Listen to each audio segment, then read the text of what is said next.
Shalom Ubracha, nous poursuivons aujourd'hui avec la 7e Mishnah du 7e Pérec, la dernière Mishnah du Pérec. La Mishnah nous enseigne le din suivant. C'est bien la dernière Mishnah, il n'y a pas d'erreur.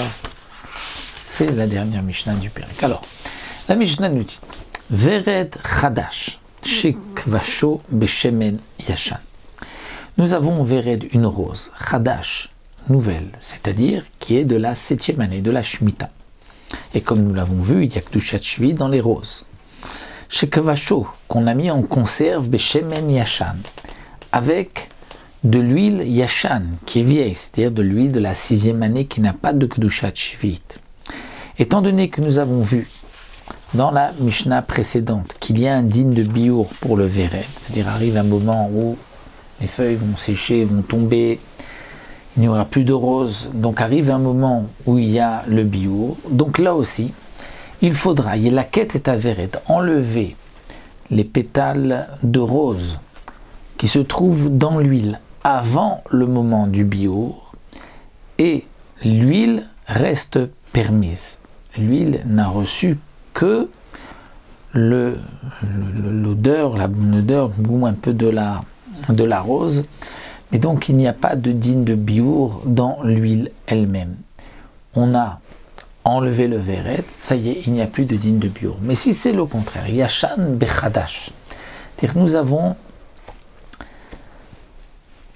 une rose Yashan, qui est vieille, c'est-à-dire qui est quand même de la 7e année, mais elle est vieille parce que l'huile est de la 8e année, Bechadash, c'est-à-dire l'huile est de la 8e année.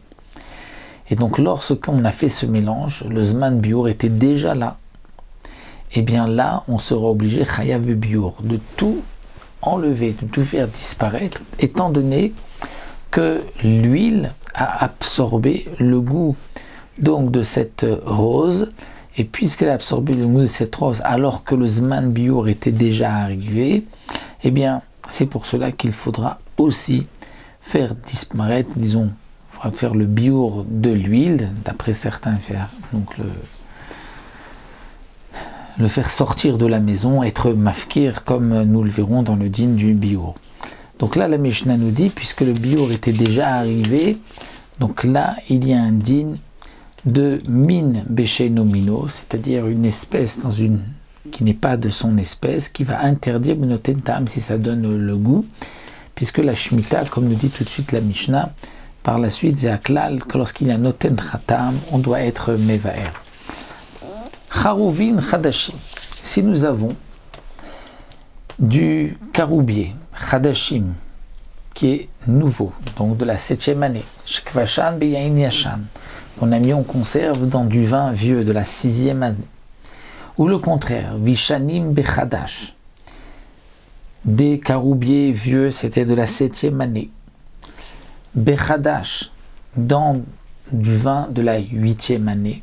Chayavim bebiour, il y a une obligation de biour. Et là, le Barthénora nous dit, c'est dans le cas où on a laissé le caroubier dans le vin, même après le Zman du biour.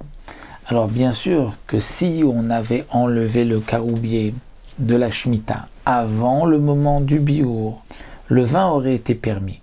Puisque s'il y a le goût du caroubier dans le vin avant le moment du biour, c'est comme s'il y a eu un biour et on n'a pas besoin donc de faire un biour. Tout le din que le goût va interdire, c'est après, une fois que le Zman biour est arrivé, là, le goût de quelque chose qui a une obligation de biour de la Shemitah va interdire là où le goût est rentré. C'est ce que la Mishnah nous disait à Klal. Voici la règle.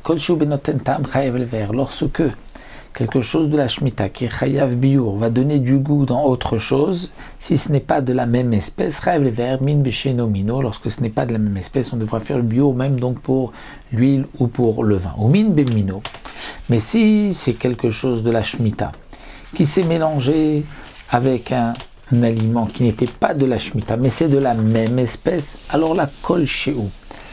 Après le biour, kol she'u, même un tout petit peu, un mashiou, même s'il n'y a pas de goût, va interdire. C'est-à-dire que même si on a une toute petite quantité de vin de Shemitah qui s'est mélangé avec du vin qui n'est pas de la Shemitah, il y a un din de biour dans le tout. Et la Mishnah termine en nous disant que Shvi'it la Shemitah oseret kol sheu bemina veshelo bemina benotentam. La Shemitah va interdire kol sheu bemina lorsque c'est dans la même espèce, donc kol sheu même un tout petit peu après le biur. Mais si c'est avant le biur, précise le Barthénora, la Kedushat Shvi'it ne rentre pas dans tout. C'est-à-dire nous avons avant le biur une goutte de vin de Shemitah dans beaucoup de vin qui n'est pas de Shemitah. Normalement, le vin de la Shemitah, il y a un din qu'on n'a pas le droit de le jeter, de l'abîmer ou de faire du commerce avec. Lorsqu'il n'y a qu'une seule goutte dans beaucoup de vin qui n'est pas de la Shemitah, là nous dit le Barthénora, on aura le droit tant qu'il n'y a pas de goût de ta'am. Ce qui est marqué dans la Mishnah, c'est après le biur.